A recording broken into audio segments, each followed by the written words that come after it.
स्थित मैं शिपाली गोरखा आप सबका हार्दिक स्वागत करती हूँ। दैनिक स्टेट समाचार की टीम आज आपको गुरु पर्व की हार्दिक शुभकामनाएं देती है। आज आपको मैं रूबरू करवाने जा रही हूँ क्या ऐसी महिला से जिन्होंने जिला उधमपुर का नाम रोशन ही नहीं बल्कि हम महिलाओं के लिए एक मिसाल कायम करके रखी हुई है। आज मैं आपको रूबरू करवाने जा रही हूँ प्रीति खजूरिया जी से, जो कि जिला उधमपुर की हॉकी एसोसिएशन की प्रधान है।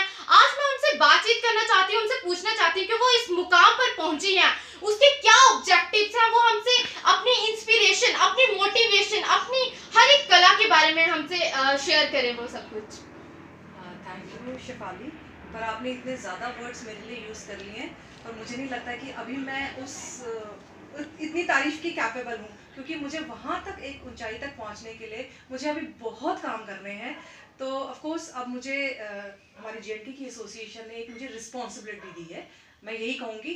क्योंकि जब आपको किसी पोस्ट मिलती है, कोई भी पोस्ट आपको, तो वो एक रिस्पॉन्सिबिलिटी होती है, जिम्मेदारी। तो अब मुझे लगता है मुझे उस जिम्मेदारी को निभाना है। तो जिम्मेदारी कैसे निभाई जा सकती है, मतलब अब आप देखें कि स्पोर्ट्समैन, उसमें इतनी क्वालिटीज होती हैं। जो भी मतलब मैं ये कहती हूँ कि जैसे अब मैं अपनी डिस्ट्रिक्ट में बनी हूँ, तो मैं चाहती हूँ मेरे डिस्ट्रिक्ट के बच्चे आगे आए।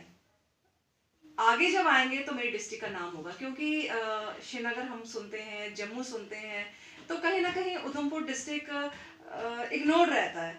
तो ऑफ कोर्स क्योंकि ये शहर मेरा है, मैं इसको बिलोंग करती हूँ, इस शहर से बिलोंग करती हूँ, तो अब एक मेरी रिस्पॉन्सिबिलिटी है इस शहर के बच्चों को मुझे आगे बढ़ाना है। खेल कूद एक बहुत अच्छा जरिया है हर चीज़ के लिए। पहले तो मैं कहूँगी युवाओं के लिए खेल कूद इम्पोर्टेंट होना चाहिए। आपने देखा आजकल बच्चे हमारे दूसरी एक्टिविटीज़ में ज़्यादा अपने आप को इन्वॉल्व कर रहे हैं, चाहे वो ड्रग्स है, चाहे सिगरेट भी है, चाहे दारू भी है। क्योंकि जब मेरा अपना बच्चा अगर ऐसा होगा तो मुझे उसको भी मना करना है, तो अब मेरे शहर के बच्चे भी होंगे तो मुझे उनके लिए भी तो सोचना है, क्योंकि वो भी तो हमारे बच्चे हैं। तो उन सबको मैं हमेशा मोटिवेट करती हूँ। ये तो अब काउंसलर मैं 2 सालों से बनी हूँ, बट अदरवाइज भी क्योंकि स्टेडियम मेरे वार्ड में है, तो मैं हर बच्चे को मोटिवेट करती हूँ कि आओ और यहाँ स्पोर्ट्स एक्टिविटीज़ में पार्टिसिपेट करो। तो जब बच्चा छोटे से अपने आप को हर स्पोर्ट्स एक्टिविटीज़ में पार्टिसिपेट करेगा, तो आप एक चीज़ आप नोटिस करेंगे, जब पूरे लोग शहर के या मेरे वार्ड के लोग भी आएंगे, हर कम्युनिटी से, हर धर्म के लोग आएंगे, इकट्ठे रहेंगे, जब वो इकट्ठे खेलेंगे तो आपको पता है उसमें एकता की भावना आती है, बहुत चीज़ें हम सीखते हैं। यूनिटी जब होती है तो यूनिटी में आपको पता ना कितनी सारी चीज़ें होती हैं। एक अकेला कुछ नहीं होता, दो या यूनिटी, एक टीम वर्क जब होता है तो उसमें हमें बहुत ज़्यादा पॉजिटिविटी मिलती है। जब पॉजिटिविटी मिलती है बच्चों को, उससे क्या होता है कि बच्चे हमेशा अच्छा सोचते हैं। जब अच्छा और पॉजिटिव सोचेंगे तो दूसरी एक्टिविटीज़ में आपको इन्वॉल्व नहीं करेंगे। बट डेफिनेटली क्योंकि कहीं ना कहीं अभी भी हमारे इस डिस्ट्रिक्ट में स्पोर्ट्स में थोड़ी सी एक्टिविटीज़ में इतनी ज़्यादा इन्वॉल्वमेंट नहीं है, या पेरेंट्स कहीं ना कहीं बच्चों को नहीं भेजते।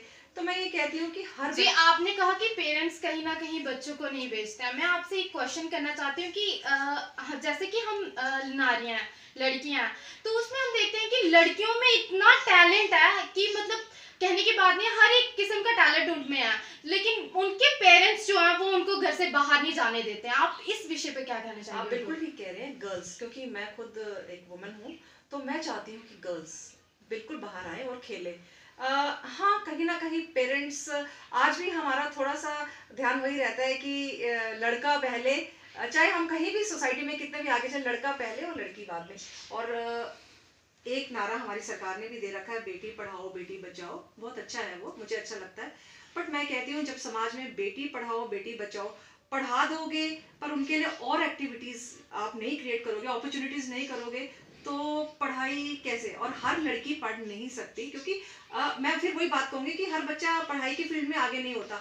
हर बच्चे में टैलेंट होता है, बट आप बोलो कि हर बच्चा पढ़ाई में टॉपर हो, ऐसा नहीं होता।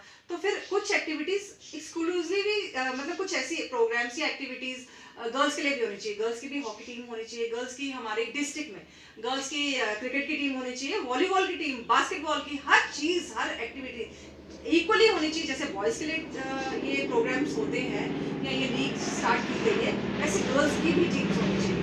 तो एक अच्छा माहौल पैदा होता है। मैं ये कहती हूँ अच्छा है, कॉम्पिटिटिव माहौल होता है। और मतलब हमें हर चीज़ में जब मैं फिर वही बोलती हूँ कि युवा, और जब ये बच्चे आगे आएंगे तो जो छोटे छोटे बच्चे हैं वो भी आगे देखेंगे, तो उन्हें भी इंस्पिरेशन मिलेगी कि हमारे सीनियर्स या हमारे बड़े खेल रहे हैं तो हमें भी खेलना है। अब गर्ल्स के साथ ऐसा बच्चे पढ़ा रहे हैं, पेरेंट्स, ऐसा नहीं है कि पेरेंट्स नहीं पढ़ा रहे हैं, पर फिर वही बात है कि पढ़ाना नहीं है। अब चाहे गर्ल्स को कबड्डी की में लाना है, चाहे हॉकी में लाना है, हर जगह मेरी पेरेंट्स से ये रिक्वेस्ट है कि अपनी गर्ल्स, अपनी अपनी लड़कियों को भेजिए। जहां पर ऐसा नहीं है कि आपको कोच नहीं है, वो नहीं है, जब एक बार बच्चे घर से बाहर निकलेंगे तो अपॉर्चुनिटीज हैं, सब आपको मिलते हैं, मिलते ही जाएंगे। पर अगर बच्चे घर से बाहर ही नहीं निकलेंगे तो उनको कैसे अपॉर्चुनिटी अवेल करेंगे? तो अपने बच्चों को घर से बाहर निकालिए।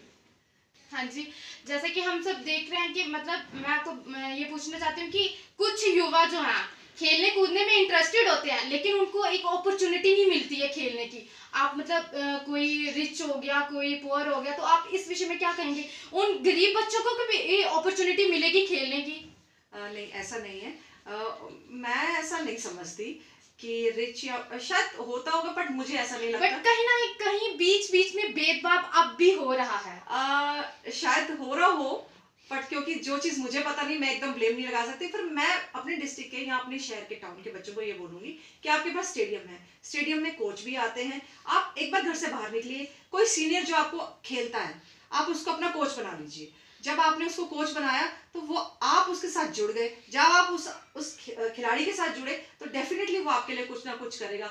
तो फिर मैं वही यही बोलती हूँ कि ऐसा नहीं है, कोई भी खिलाड़ी, अब आप देख रहे हैं हमारे यहाँ, मैं काफी 25 सालों से देख रही हूँ, हमारे यहाँ मेरे ही मोहल्ले के बच्चे थे, छोटे छोटे थे, खेलते थे। अब वो मेरी हॉकी एसोसिएशन का सेक्रेटरी बना हुआ है, इसका उधमपुर डिस्ट्रिक्ट का। तो ऐसा नहीं है, उसने भी कहीं ना कहीं अपने सीनियर को पकड़ा होगा। फिर धीरे धीरे मेहनत जो बहुत जरूरी है, क्योंकि मैं कहती हूँ हर फील्ड में मेहनत बहुत जरूरी है। बिना मेहनत के तो आपको कुछ भी नहीं मिलेगा ना। आप बोलेंगे कि घर बैठ जाए और आपको कुछ बना दिया जाए या आपको एक टीम में सिलेक्ट किया जाए, नहीं, आपको अपनी कैपेबिलिटीज, आपका अपना हुनर दिखाना है किसी भी फील्ड में। तो स्पोर्ट्स में भी आपको दिखाना है कि नहीं, आई कैन डू दिस, और मैं अपने डिस्ट्रिक्ट के लिए कुछ करना चाहता हूँ। कहीं भी स्पोर्ट्स, कोई भी, मैं कहती हूँ कोई भी स्पोर्ट्स हो, नॉट हॉकी या बास्केटबॉल, कुछ इस स्टेडियम में आपको हर चीज मिलेगी देखने को। तो जैसे ही बच्चा बाहर आएगा, उसको अपॉर्चुनिटी, मेहनत करेगा तो डेफिनेटली वो आगे जाएगा। और कहीं उस बच्चे को रुकावट होती है तो फिर हम किसके लिए, हम इसीलिए तो हैं ताकि हम उन बच्चों को उस सही जगह पे पहुंचाएं। तो जब वो सही जगह पे पहुंचेंगे, हमारे डिस्ट्रिक्ट का तो नाम होगा। जब डिस्ट्रिक्ट का नाम होता है, हमारे स्टेट या हमारी यूटी का नाम होगा। जब यूटी का नाम होता है तो फिर हमारे ऑफकोर्स देश का भी नाम होता है। और देश के लिए जब बच्चे खेलते हैं तो वो यही क्या सोचते हैं कि हमने अपने देश के लिए खेलना। वो ये एज ए इंडिविजुअल नहीं खेलते। जब ये टीम वर्क जब आगे निकलती है तो देश का नाम रोशन होता ही होता है। जी धन्यवाद।